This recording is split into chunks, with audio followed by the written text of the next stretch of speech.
slow on all platforms. That used to be the logo, the slogan that people give to Java, because it is always slow, because it's, a virtual machine kind of thing.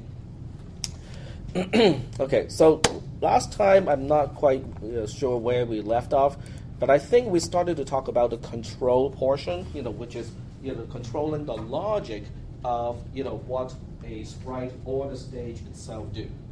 Okay, so let's go ahead and continue with this part here.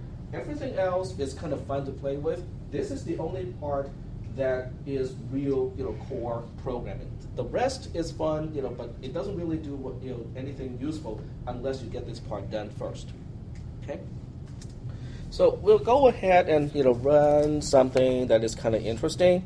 Let's try to make the Scratch sprite just bounce between walls. Okay, that's all I wanted to do.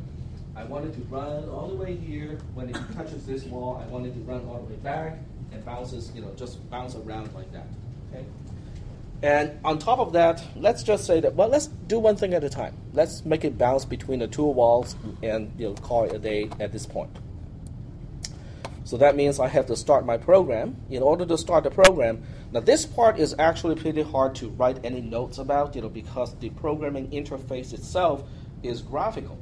Okay? If it were, just using words in a regular programming language, I could write notes to describe it. But since it is completely graphical to begin with, it is kind of hard to capture any notes for this other than a video capture, which is what I'm doing right now. So everything is going to be uploaded to YouTube, just like with the previous class.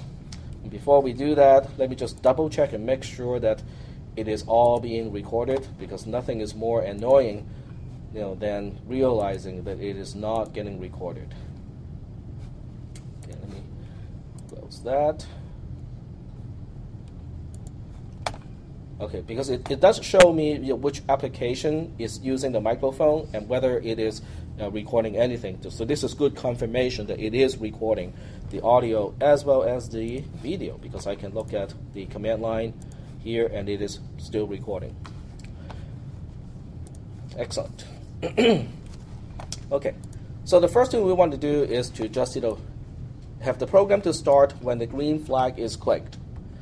And let's just go ahead and make it move forever in one direction. Okay, we'll change this later. Okay, and this is also a good demonstration to show you guys how to edit your program, because chances are you may not be able to write the program right the first time. Okay, so if your program is not behaving the way you want it, how do you change the program later on? So this is a good demonstration for that as well. So we'll use a forever loop, which is definitely not probably the right thing to do. And we'll just make it go in one direction. So we go to motion, and we just say move 10 steps. And let's make a delay too. The delay is under control. So between the moves, we'll make the sprite wait 0.1 second, which is 100 milliseconds. So in other words, in this case, it will make one step. It will make 10 steps per second. And every step will be 10 pixels. And that's all we're going to do. Now, before you run the program, you can reposition the sprite anywhere you want to, and then you can just click and start the execution of the program.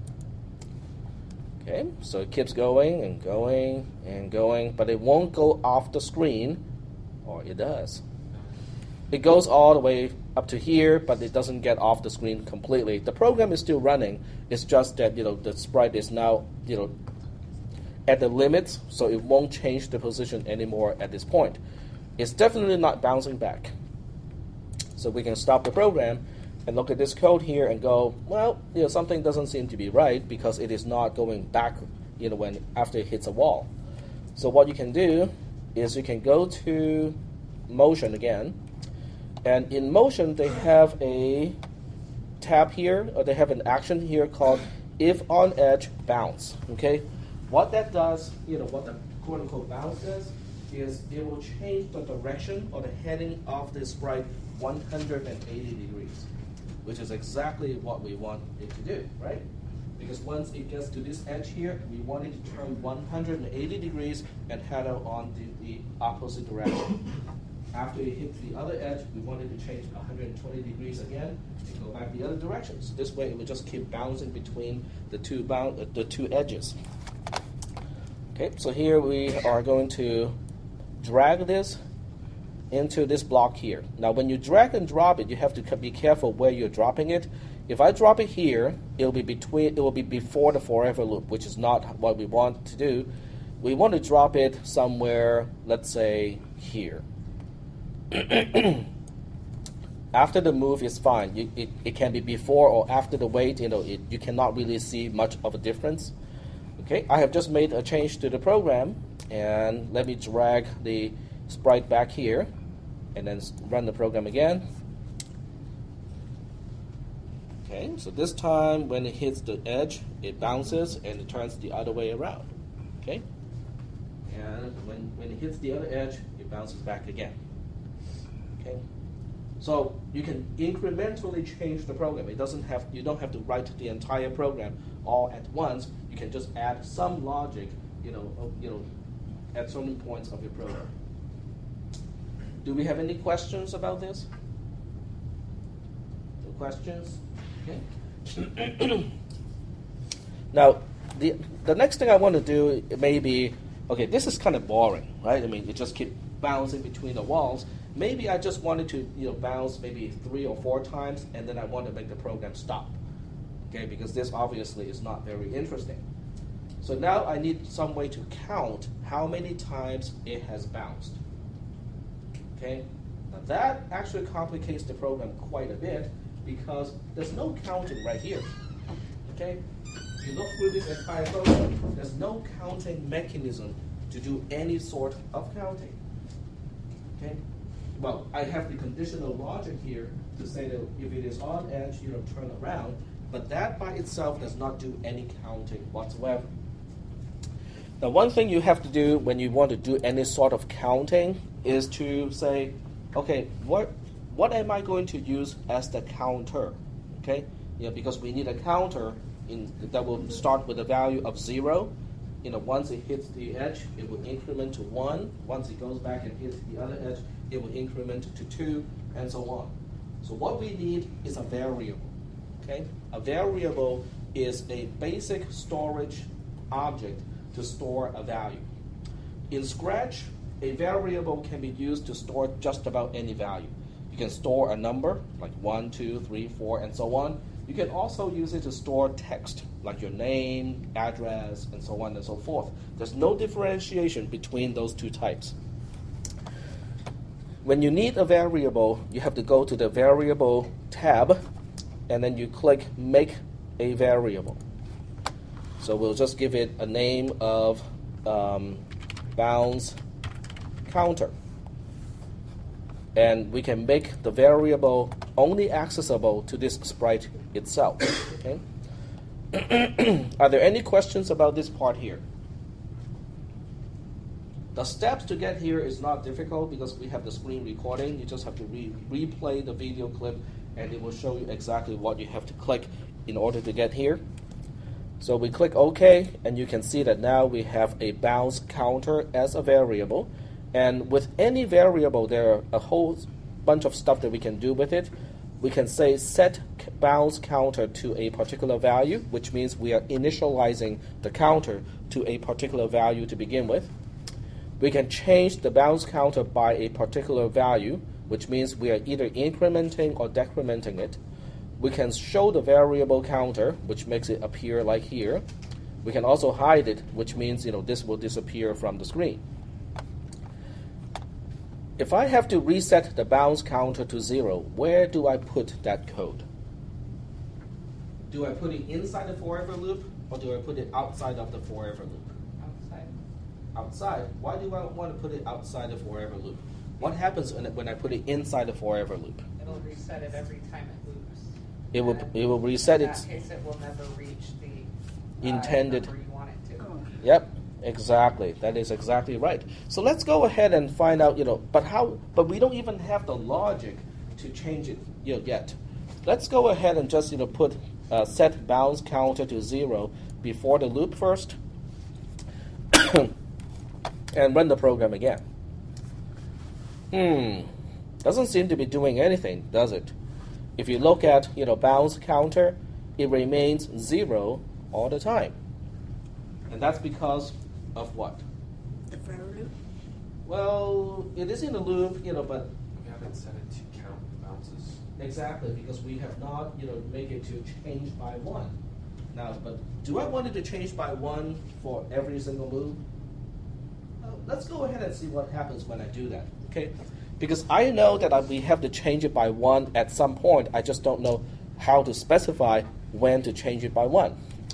So we'll go ahead and put this here inside the loop, and I would just put it right after if on edge bounce, because it seems like a good place to put it. It seems to suggest that if it is on edge, bounce, and change bounce counter by 1.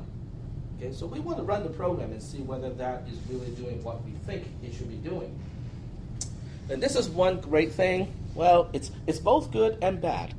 It's good because you can change your program easily, and you can rerun the program to see whether it does what you think it should be doing. But that's exactly why it is bad too, because programming by trial and error is not really a good way to learn programming. Okay? The best way to learn programming is to learn what each mechanism, what each construct would do, and then you construct the program accordingly, okay? And not by trial and error. Think of writing a program as constructing a house, okay? Do you want to construct your residence by trial and error? No. Well, I certainly don't. I mean, some people might want to do that, but I certainly do not want to do that. But in this case, this class is, an introductory class, so this is the way we do it, just to show the effect of, putting the wrong stuff at the wrong place. So I'll go ahead and run the program again, and you can see that the bounce counter is incrementing for every single step of the sprite. Is that what we want to do? We wanted to change here, we wanted to change over here, but not in the middle. Okay. Okay, let's stop the program at this point. So we have a little bit of problem because now we know how to change the bounce counter up by 1, but we have it being done too frequently. Okay, we need to somehow say, I don't want you to change it by 1, most of the time. Only when a certain condition is right, then go ahead and increment it by 1. What type of construct do you think we need in order to have that particular effect? Okay, the effect is, I don't want to do this all the time. Only when a certain thing is met, when a certain condition is met, I want to do that. You need an if. I need a conditional statement. Very good. So what we need is to take a look at the control tab here. And of the control tab, there are certain things that we want to explore. And in this case, we want this little block here that has an if in it. Okay, so we'll go ahead and just put the if here, just so that we can isolate it and talk about it a little bit. This little construct is going to say, I will perform whatever is inside the block, but only if this condition, that is a hexagon, is true. If the condition specified in the hexagon is not true, I would just skip over and do whatever is next immediately. Is that okay? If you want to draw a picture of what this does, this is what it will do. This is kind of like a trail map. At some point of the trail, you have a split. Okay? You have a branch. You can go in either direction. In order to choose which direction you want to go, one side is marked true, the other side is marked false. There's a question here. Okay, so next to this trail is a little post, and on the post is a question. The question will always end up with one or the other answer. Okay, one possible answer is true, the other possible answer is false. If the answer to this question, whatever it is true, you follow this path. If the answer to this question is false,